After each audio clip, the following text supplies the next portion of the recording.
idol ni Miss Nora Honor nagdiriwang ngayon ng kanyang ika-70th birthday. Sino ang idol ni Ate Guy na talaga namang kinilig siya nang makita niya ito?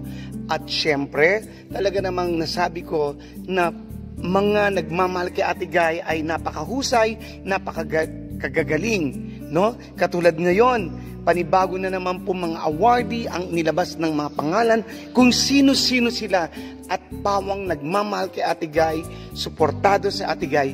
Sino-sino sila? Maya-maya sa pagbabalik o pagpapatuloy ng Heart Expression, malalaman po natin kung sino-sino sila. Ito po si Ferdy R na bumabati sa inyo ng isang magandang araw.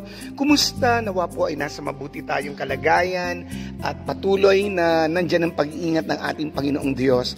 Of course, salamat po siyempre sa mga nag-subscribe na ng Heart Expression at patuloy pang nag-like, nag-share nito, at sa mga hindi pa nag-subscribe, please subscribe po natin ang YouTube channel na Hearts Expression. Tapusin po natin ang video, i-like at i-share. Alam niyo po, si Ate Guy ay talaga namang ang kanyang mga pelikula ay hindi lang dito sa bansang Pilipinas, kundi ito po ay talagang naglalakbay na sa iba't ibang panig ng mundo at talagang napanood na noon, hinangaan ng noon, hanggang ngayon ay talagang siya pa rin ang talagang pinag-aaralan, siya pa rin ang siyang nais makita ng mga masa at syempre ng mga iba't ibang lahi. Ayan, katulad na lang ng Himala, Bona, Floor Contemplation, na talaga namang alam natin na ito po ay maipapalabas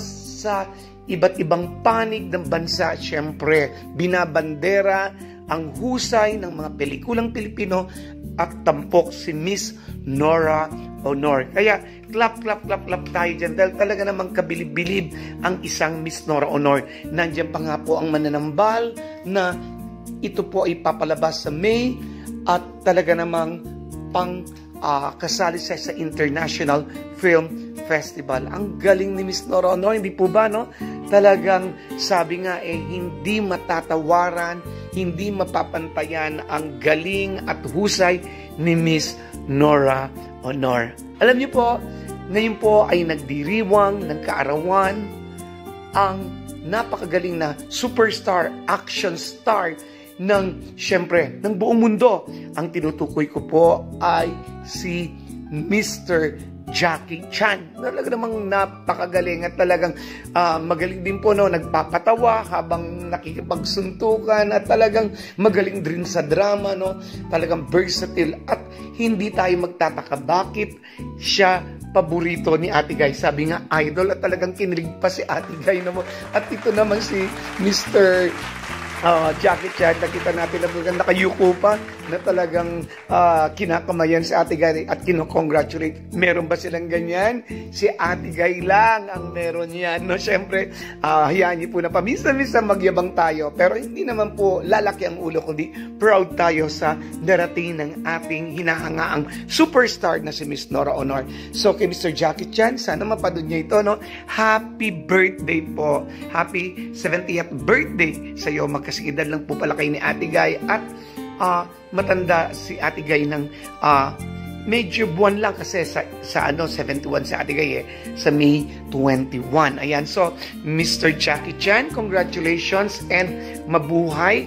God bless you at salamat sa pagmamahal mo sa ating superstar at national artist na si Miss Nora Honor. At sa pagpapatuloy, alam niyo po talagang ang mga Noranians, ang mga umanga kay Ate Guy, mga true-blooded Noranians ay talagang matatalino. Sabi ko nga, kahit na po gas-gas na at paulit-ulit, syempre, pinipili ng mga mahuhusay si Ate Guy, kaya nagtatagumpay.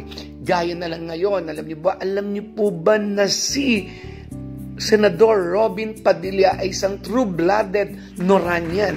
Ferdinand Robin Padilla po ang kanyang pangalan. Kapangalan po yung Ferdinand na po. At talagang hangang-hanga siya kay Ate Guy.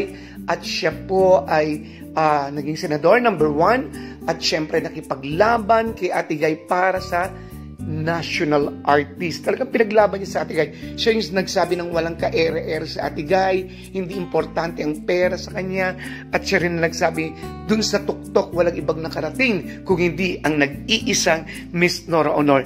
Kaya naman ngayon, siya po ay na-awardan ng iconic movie actor of the Philippine cinema ng FAMAS. Of course, hindi lang po dahil sa Noranyan siya, kundi syempre, magaling siya talaga. No po? At talaga namang kinilala siya sa kanyang mga pelikula, maging Sino Ka Man, Baby Ama, at marami pang iba. Of course, nasabi ko na pinagpapala dahil alam nila na tingalain yung dapat tingalain. Ayan, Mr. Robin Padilla, congratulations and mabuhay. And of course, isa pa na magaling, na talagang magaling na sasabihin natin kontrabida at bida at sasabihin natin na maganda. Walang iba kundi si Miss Marisa. Natatanda niyo po, Miss Marisa Delgado, movie icon.